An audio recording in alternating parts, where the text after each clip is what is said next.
Good morning, class. We are looking at module 1, trigonometric functions and periodic functions, exam review. We want to answer the following.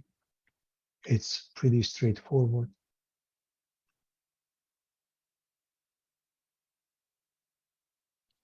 So we want to convert from degrees to radians and vice versa.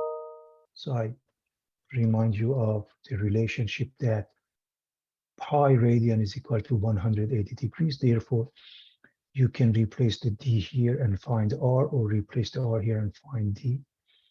Or if you want to go from degrees to radians, you can multiply by pi over 180 as an example.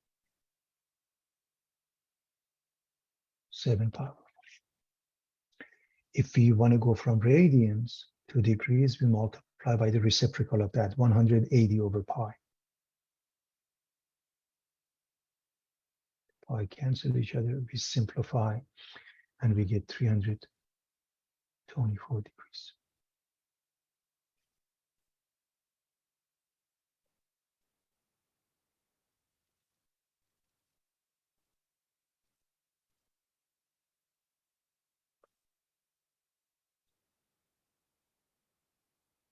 So this is not a common arc, but still the process is the same, times 180 over pi, and it gives us 171.89 degrees,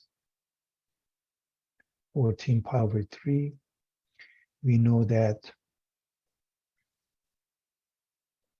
all trigonometric functions are periodic functions.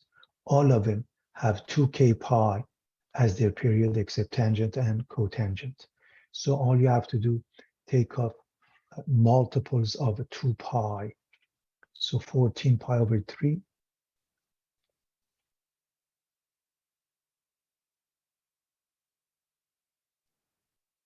is the same as 12 pi over 3 plus 2 pi over 3. Since this is equal to 4 pi, we can get rid of that. It's a multiple of 2 pi, and it's a common arc. We get square root of 3 over 2 because sine is positive in the second quadrant as well as the first quadrant.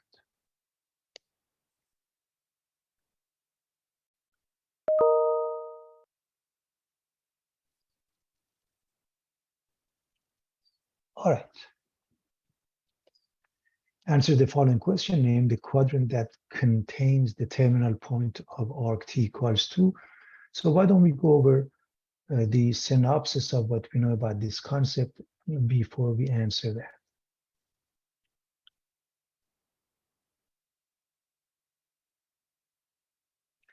So 0 degrees or 0 radians, pi over 2 or 90 degrees, pi, or 180 degrees, 3 pi over 2 or 270 degrees. And pi is about 3.14 roughly. It's 3.14159 and it continues indefinitely. When we deal with the unit circle, x squared and y squared equals 1, each pair is represented by x or cosine, y or sine. And therefore tangent has this definition of the ratio of sine to cosine, therefore y over x.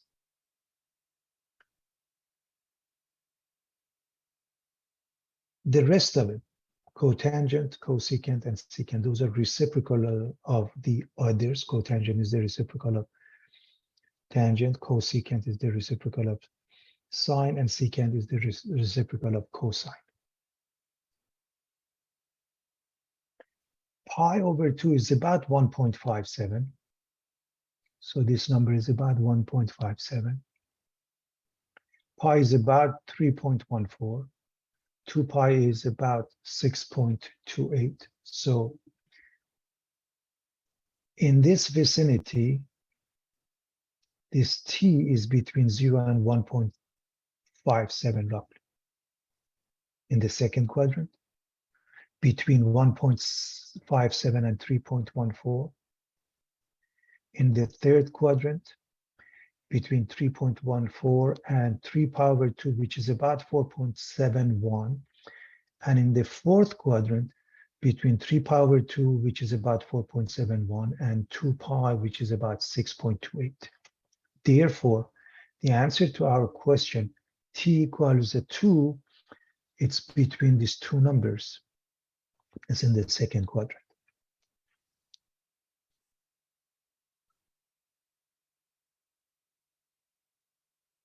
Find the exact value of cosecant of 11 pi over 2. Again, cosecant is a 1 over sine.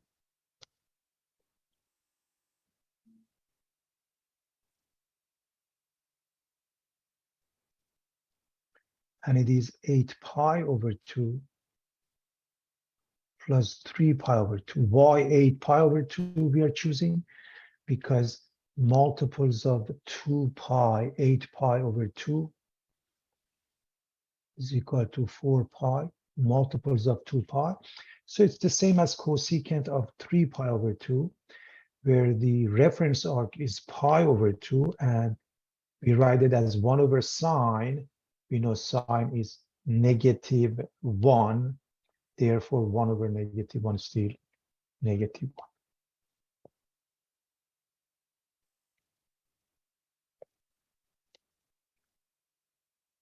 Determine the length of arc of a circle and area of a sector formed by the central angle theta is 1/2 radian and r is 10 meters. Well, arc length S equals r theta, area is 1/2 r squared theta. So this is the sector, and this is the arc length S, and this is the area.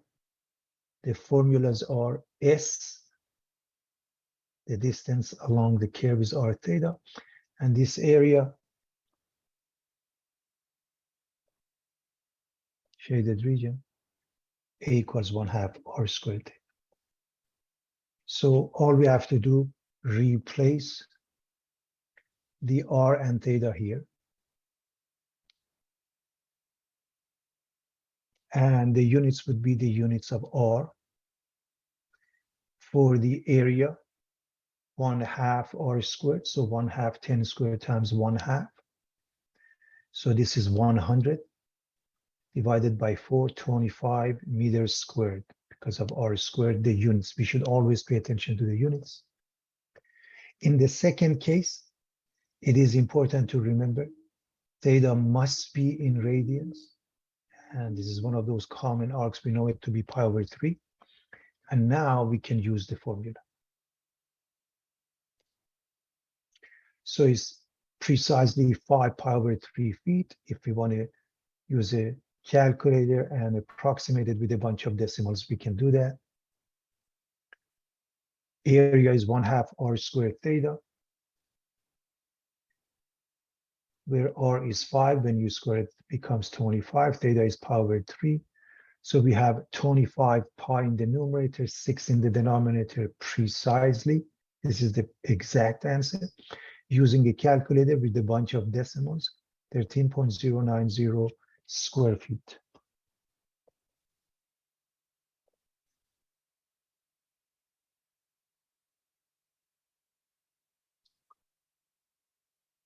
Each wheel of a car with a radius of 15 inches makes 3 revolutions per second. How fast is the car moving in miles per hour? In other words, we are interested in linear velocity, so it's important to know we are dealing with a circular motion of the wheel. The given information, r is 15 inches, omega is 3 revolutions, 3 p, and it's s, rps revolutions per second, and we are looking for the velocity. That's what, first of all, these are the formulas. Velocity is distance over time, s over t. angular velocity is angle over time, theta over t, or 2 pi times RPM. V is s over t, which becomes r theta over t, or theta over t, and the relationship is that V equals r omega. So those are the relationships we have seen. What is given r and omega. And remember, 1 revolution means 2 pi radians, and that is an angular velocity. So first and foremost, omega is 2 pi times whatever this number is, always 2 pi times RPM, revolutions per minute. In this case, it's revolutions per second. So 2 pi times 3, and it's 6 pi radians per second. Radians per second. So this is omega, radians per second. So the difference between revolution and radian is that each revolution is 2 pi radians. That's why we have this 2 pi radians. Since V equals r omega, we multiply this by r, which is 90 pi inches per second. This is the answer to the question. The next part is elementary algebra. We want to go from inches per second to miles per hour. And for example, we know 1 mile is 5,280 feet. So we want inches per second, and we want to change it to miles per hour. So 1 mile is 5,280 feet. 1 hour is 60 minutes. 1 minute is 60 seconds. You can say 1 hour is 3,600 seconds. So we have the mile at top here, so we want that. We put the feet here, and here they cancel each other. 1 foot is 12 inches. 1 foot is 12 inches. 1 mile is 5,280 feet. 1 minute is 60 seconds. 1 hour is 60 minutes. Notice everything cancels out except the miles at top, the hours at the bottom. It's important to know. Any of them you look at, for example, this is called just 1 unit, meaning 1 mile over 5,280 feet is equal to 1 unit. Also, 5,280 feet over 1 mile is equal to 1 unit because they're identical. Now, which one goes at top, which one goes at the bottom? You have to figure out what you need. You want miles per hour, so you have to work it out such that miles is at top, hours is at the bottom. That's why for 1 mile, you put 5,280 feet at the bottom. The 1 hour goes at the bottom, so the top, since it's in seconds, it's 3,600 in essence, or you can do it in 2 shots. And then feet, since this was in inches, we know 1 foot is 12 inches. You can say 1 foot over 12 inches or 12 inches over 1 foot, but we need it in this format to get rid of the foot. And now when you do the math, you end up with 16.065 miles per hour. In other words, a wheel that has a radius of 15 inches and it makes 3 revolutions per second, it's driving with a speed of 16.065 miles per hour.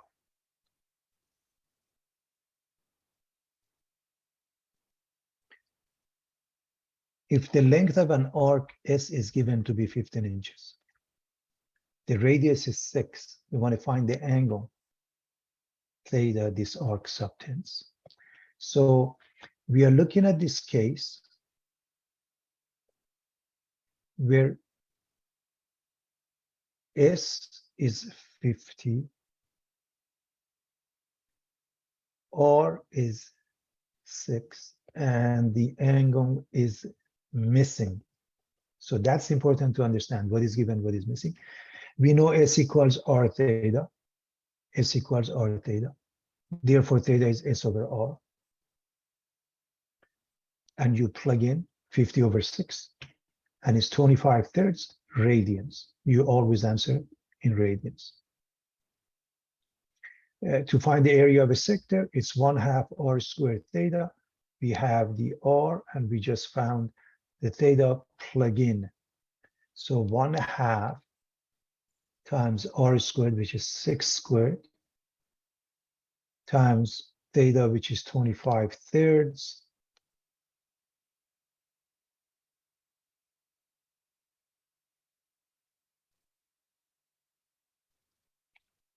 is 6 divided by 6 is just 6 times 25, 150 inch squared, because you have to pay attention to this unit, and the units for the area is square root of that. This is the unit here or here for the radius. The given units, it's the units for the length.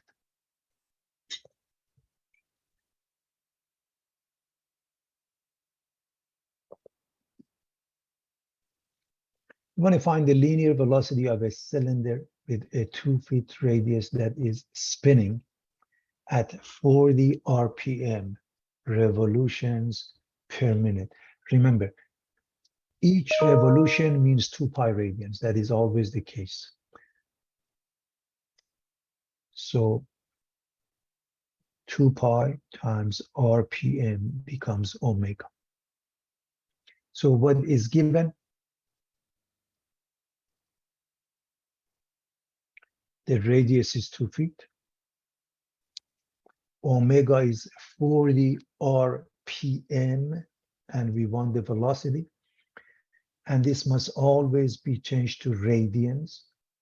Each R revolution means 2 pi radians. You want to be very careful with that. Each revolution means 2 pi radians. So we're going to multiply the 2.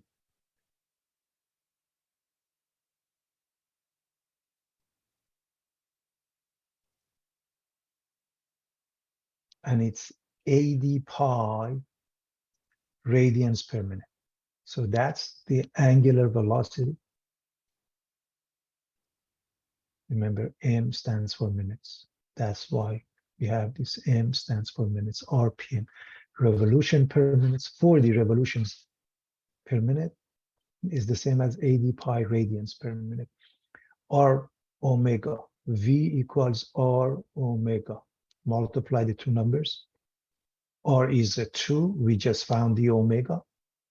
It's 160 pi precisely, and we can approximate it by using a calculator, replacing the pi with 3.14159, so on and so forth. So you want to make sure it's a calculator, don't use just 3.14.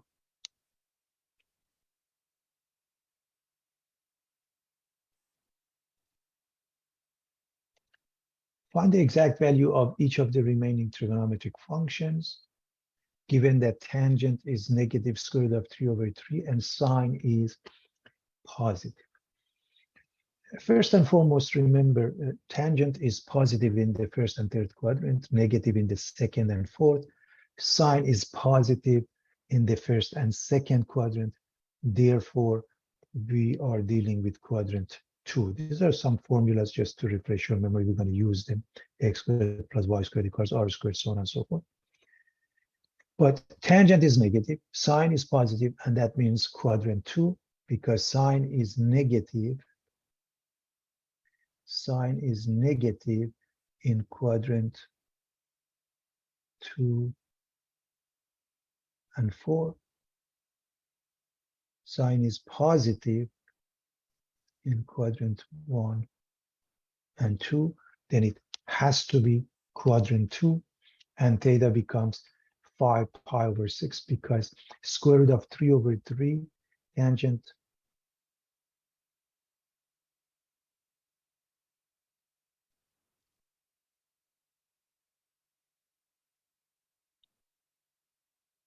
that means this is the reference arc, theta sub r.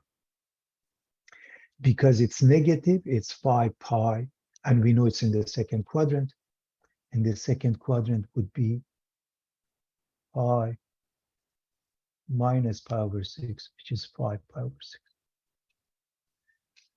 All right, so we can take that route and figure out the rest of them, or we can go with the fact that tangent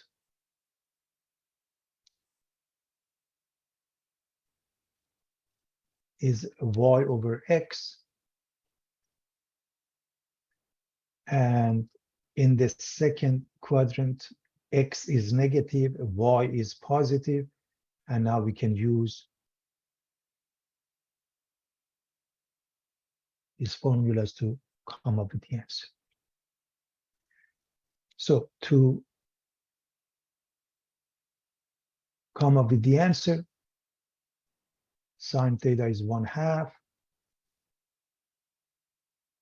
By the way, pi over 6 sine theta is 1/2.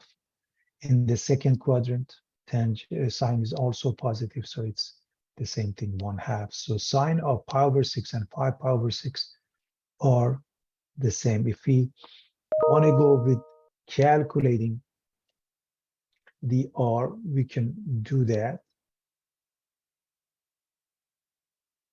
and take it from there. So sine theta is 1/2 because of pi over 6. You can calculate the cosine accordingly, or you can go this route and write down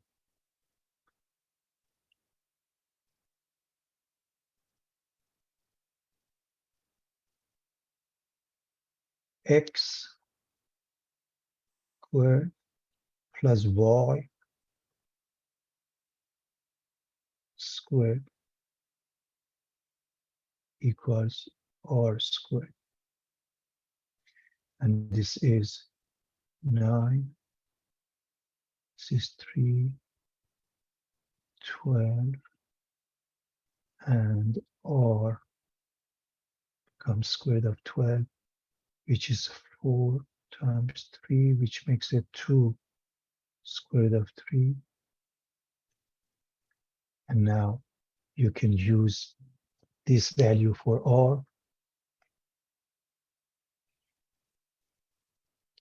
So for example, here,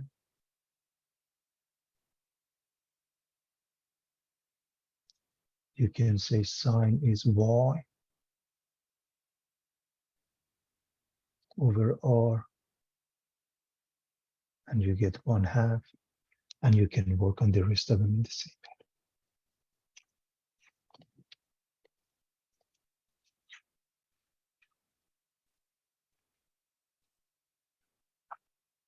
All right. We want to continue on that thoughts, and we want to find the exact value for the remaining trigonometric functions when secant is true and sine is negative. Secant comes with cosine because it's the reciprocal of cosine. It's 1 over cosine, and it's 2, and it's positive. And that puts us in the first or the fourth quadrant. Sine is negative in the third or fourth quadrant. Therefore, when we combine the two, gives us the fourth quadrant. So discussing the cosine is positive in the first quadrant and fourth. Sine is negative in the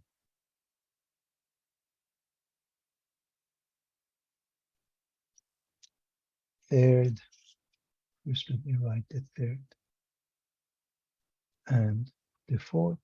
So we end up in the fourth quadrant. That's the first thing to notice. And again, we can go through the process of using the circle, or for that matter, unit circle, or the identities. Makes no difference. Secant and cosecant are inverse functions. Therefore, it's easy to find cosine to be 1/2. Sine squared plus cosine squared is 1. Therefore, sine squared plus 1/4 is 1.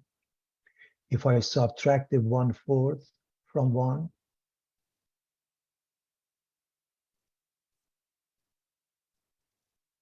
I get 3/4. And sine theta becomes plus minus the square root of 3/4, or plus minus square root of 3/2. Now, the fact that we know it's in quadrant 4 and sine is negative, we choose the negative one. We choose the negative one. Since we have sine and cosine, practically we are done. We can find the rest of them. Cosecant is the reciprocal of this. Just flip it over.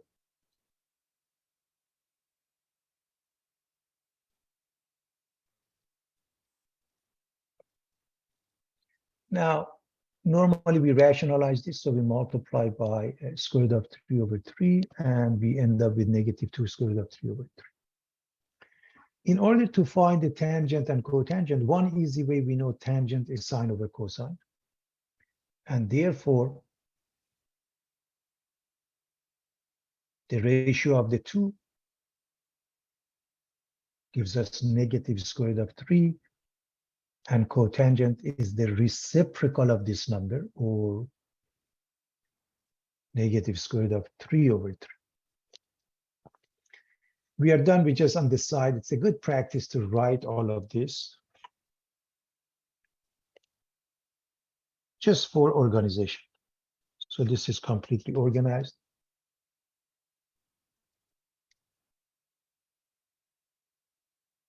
I'm going to move on. We want to simplify secant of pi over 4 times cotangent of pi over 4. Both of them are pi over 4 is a common arc. Secant is 1 over cosine.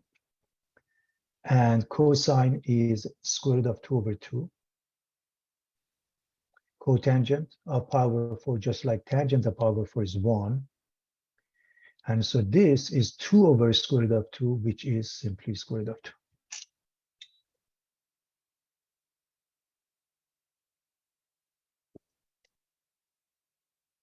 To simplify this expression, the best course of action is to use LCD. The least common denominator would be the product of these two.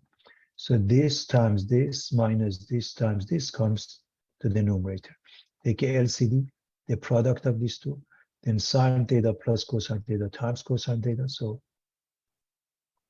you multiply this by cosine theta, and you multiply this by sine theta, and that's what you get here.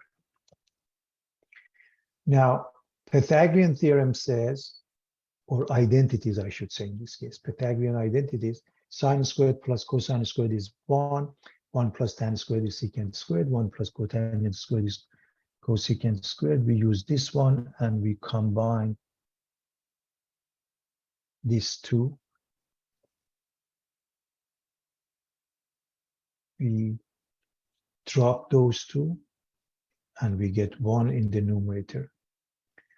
Now, if we cut this fraction into the following two fractions, 1 over sine is cosecant and 1 over cosine is secant, in case we don't want to write them as a fraction.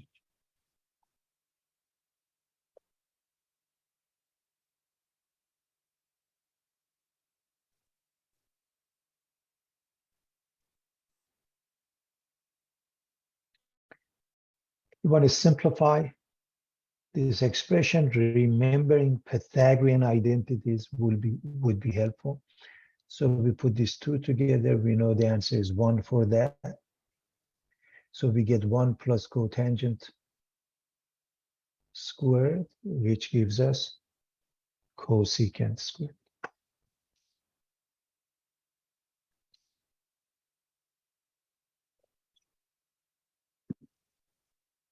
Cosine of pi over 6 times secant of 13 pi over 6. First of all, this one is 12 pi over 6 plus pi over 6. And 12 pi over 6 is equal to 2 pi. So it becomes the same as pi over 6. That's the first thing. Secant is 1 over cosine. So this is the same as this one, or you can write cosine of pi over 6 times 1 over cosine of pi over 6. However you look at it, the final answer is 1.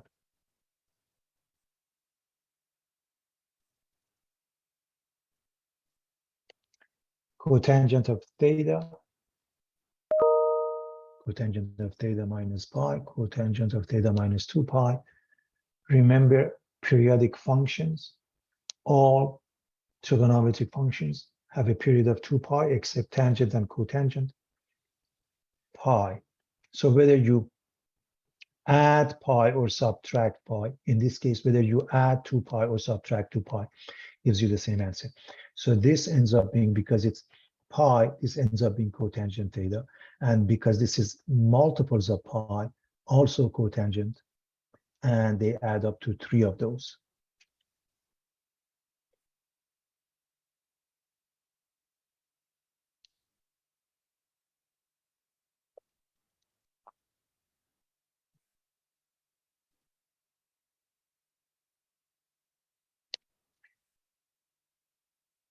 Find the amplitude, period, intercepts, phase shift of the function, sketch the graph, and normally one complete period or cycle is good enough. And to give you the synopsis of what we do, since we are dealing with the sine function, first and foremost, this is a regular sine function, y equals sine x, which has 1, 2, 3, 4 arcs.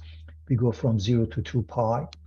So we cut this period into 4 parts: 0 to pi over 2, pi over 2 to pi, pi to 3 pi over 2, 3 pi over 2 to 2 pi, where the domain is all real numbers. The range goes from -1 to 1. T is 2 pi, amplitude is 1. So this is for a basic sine. So we cut it into 4 arcs. That's one way to do that. Now, by the way, this one we may use omega, depending on the text. You've seen me use that. I just want to make sure that you understand. In some texts, they just go with A, B, C, D, and that's just as good. You take the B out and you do that. That is really helpful, because now the absolute value of A is the amplitude. T is 2 pi divided by B, and C over B is the phase shift. Assuming this is positive, is with the negative, C over B goes to the right.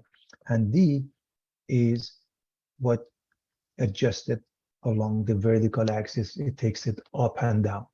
It takes it up and down. It's the vertical shift. So T is 2 pi over B, or omega. Amplitude is absolute value of A. Phase shift or horizontal displacement, C over B.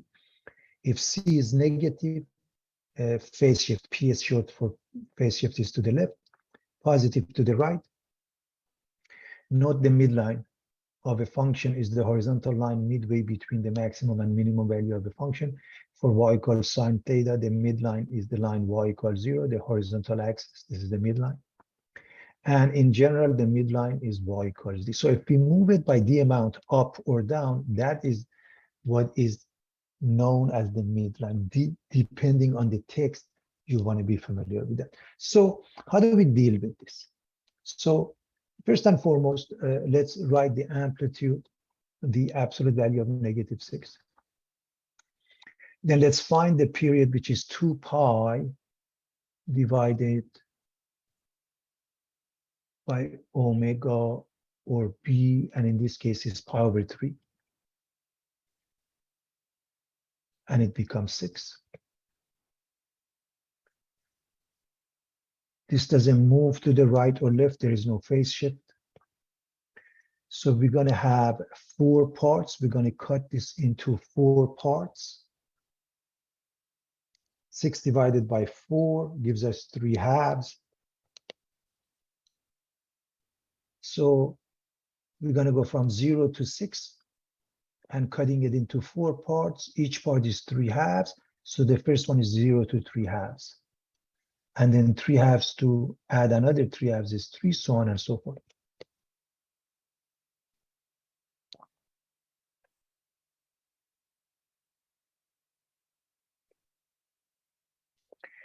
There is a vertical shift of going up by 4.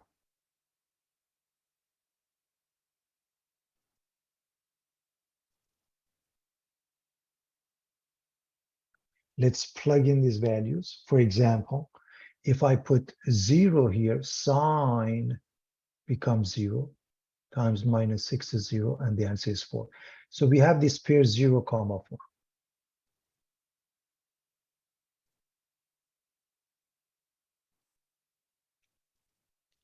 If I plug in 1.5 or 3 halves, 1.5 or 3 halves, pi over 3 times 3 halves is pi over 2.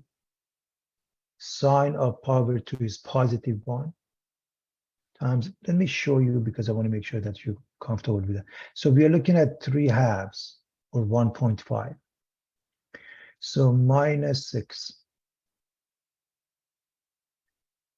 sine of pi over 3 times 3 halves plus 4 equals minus 6 sine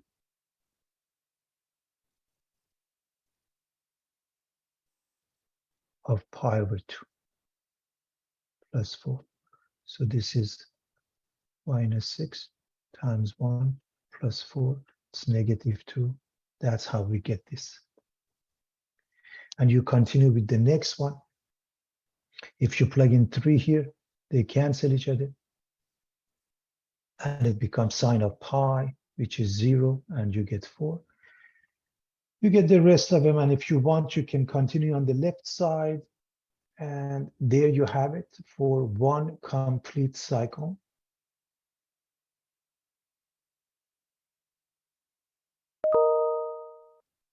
Y equals 4.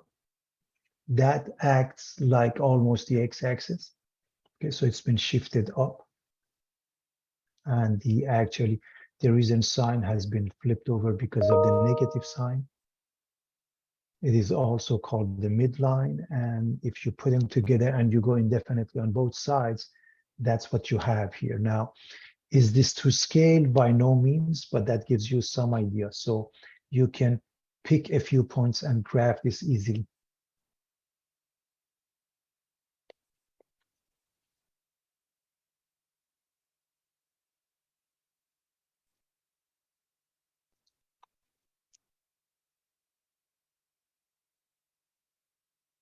Here's the second method. I want to look at this. I want to look at the same question. So we've figured out many things here. This is y equals 4. So that's your grid. That's your grid. You draw y equals 4. When you draw this one, you just pay attention to this part. And remember, sine is like so, but because of negative, it flips over. So you have something like this.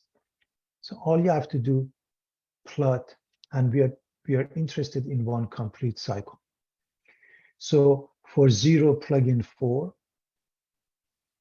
3, 4, 6, 4. Take a look at those 3 points. This one, this one, this one. Remember, a sign looks like that, or even if you flip it, remember the x-intercepts, okay, and it has been shifted up. Now the other 2 points,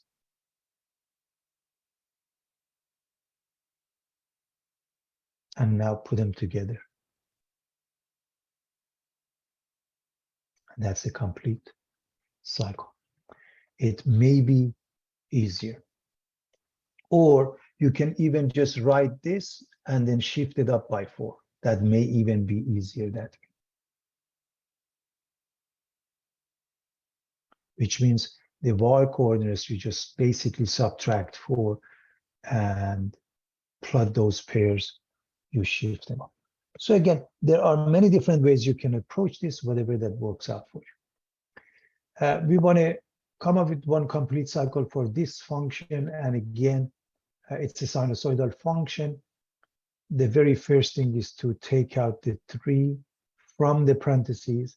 When we take out the 3 from the parentheses, this becomes x, remember, and this becomes pi over 6. It's important to know that we are dividing this by 3, we are dividing this by 3, and we put it out. So again, if I multiply the 3, I get 3x. If I multiply by pi over 6, I get pi over 2. So be careful with that. Make sure this is done properly. When you divide this one by 3, you divide by this one by 3 also, which means you have the amplitude 2. You have the phase shift of negative pi over 6. You have the period of 2 pi divided by 3.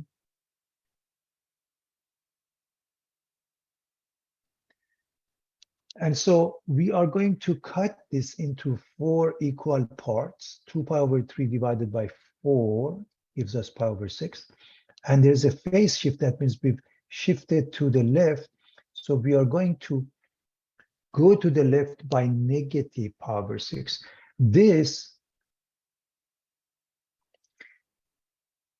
goes from 0 to 2 pi over 3. We have to account for the phase shift and take it to the left. So we subtract pi over 6 from both ends, and therefore a complete cycle goes from minus pi over 6 to pi over 2. And we are cutting this into 4 pieces. And we said each piece has the length of pi over 6. So from minus pi over 6 to add this one gives you 0. And then from 0 to pi over 6. And then from pi over 6, add another pi over 6 becomes pi over 3. And add another pi over 6 becomes pi over 2. And that's what you have here. So those are the end points. And remember, the basic graph looks like that. Just to remind you, the idea is this. This is the basic graph, right? Now, this has been shifted to minus pi over 6.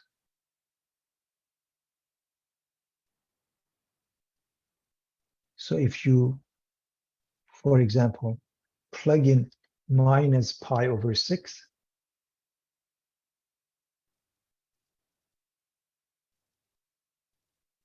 right here, minus pi over 6, or here, minus pi over 6, either way. That gives you 0. 3 times 0 is 0. Cosine of 0 is 1 times 2 is 2. So when you plug in the first value here or here, the y coordinate becomes 2. If I plug in 0 here or here, and x is 0, we get pi over 2, or if this is 0, this 3 times pi over 6. This is pi over 2. What is cosine of pi over 2? 0. 2 times that is also 0. The next one is pi over 6. If I plug in pi over 6 and pi over 6, I get pi over 3. Times 3, I get pi. What is cosine of pi? Negative 1. What is 2 times that? Negative 2. Therefore, it gives rise to those values. Let me clean up. And so plot 1, 2, 3, 4, 5 pairs.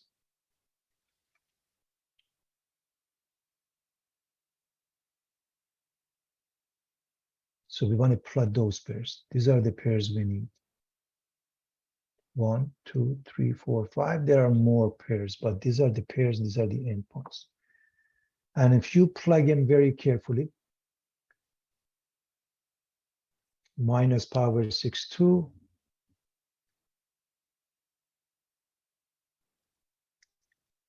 0, 0, pi over 6 minus 2, pi over 3, 0, pi over 2, 2. This is one complete cycle. That's all we need, but we can continue indefinitely on both sides in case.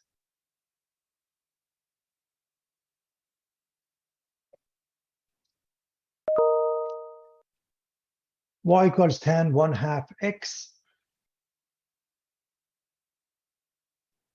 Basically, you remember this is the graph.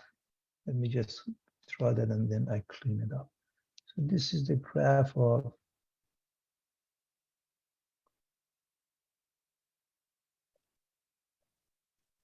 y equals tan x with t being pi. So right now t for this question is pi divided by 1/2. And with that, x was minus pi over 2, x was pi over 2. Those are the VAs. But this one, you are changing the period. So basically, and in short, what happens is that this extends now to minus pi, and ultimately it's the same thing. That's really the bottom line. Let me clean up.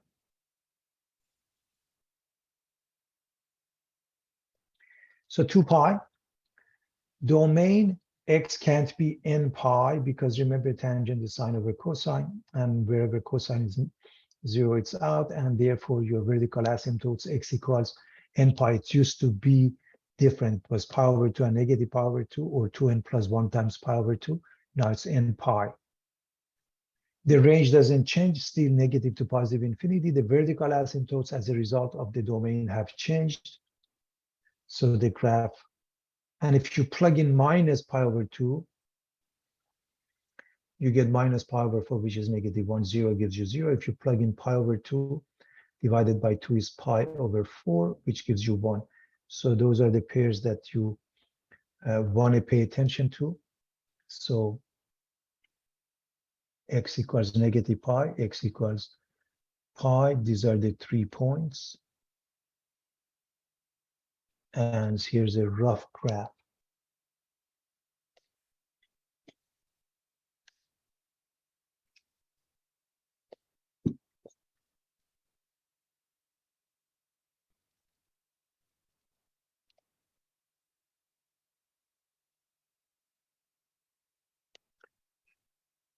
Y equals 3 cosine pi x minus 4. We want to graph this one, starting with the amplitude is absolute value of 3, or 3. Period is 2 pi divided by pi. We don't have any phase shift. So if we want to cut this into 4 parts, each part is 1/2. So we go from 0 to 1/2, 1/2 to 1, 1 to 3/2, 3/2 to 2. And there is a vertical shift 4 units down. So for example, if you plug in 0 here, you get cosine of 0.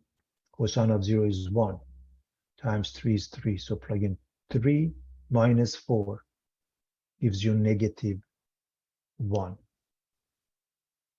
If I plug in 1/2, pi over 2 cosine is 0, so the answer is minus 4. If I plug in 1, cosine of pi is negative 1, times 3 is negative 3, and negative 4 is negative 7. And it gives rise to those pairs. So I did the 0 for you, 1/2, 1. You can do the rest of it. So 0, negative 1. So here's y equals negative 4. This is the vertical shift that caused that. So if we plot those 3 pairs,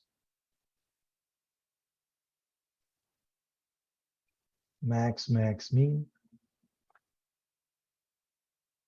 these are the points that they used to be x-intercepts before we shifted down by 4 units.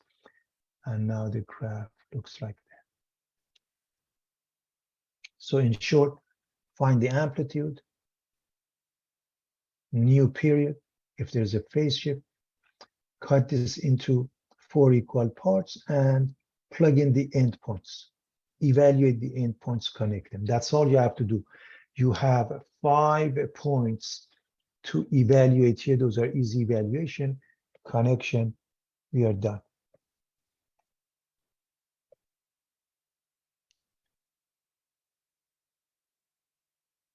What about y equals cosecant pi x?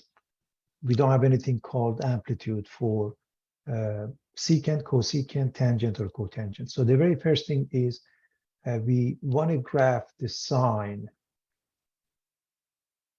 Y equals sine pi x. So the period is 2 pi divided by pi over 2. The amplitude is 1, of course. The period is 2. And we're going to cut this into 4 equal parts. There is no phase shift. So we're going to go, because there is no phase shift, we're going to go from 0 to 1/2, 1/2 to 1, 1 to 3/2, 3/2 to 2. And for those endpoints, we plug in. So if I plug in 0, sine of 0 is 0. If I plug in 1/2, sine of pi over 2 is 1. If I plug in 1, sine of pi is 0.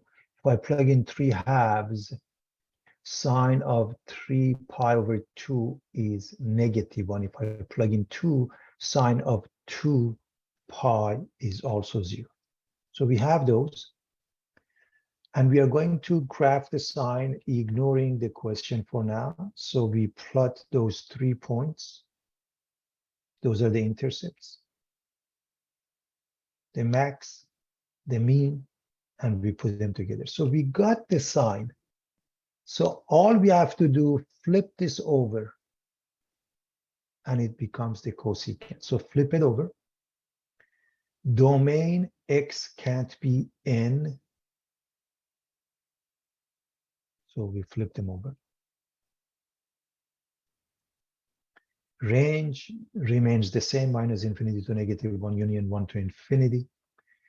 We have whatever the domain is out, that becomes the asymptotes, vertical asymptotes of x equals n for one complete cycle, x equals 0, x equals 1, x equals 2. Those are the vertical asymptotes.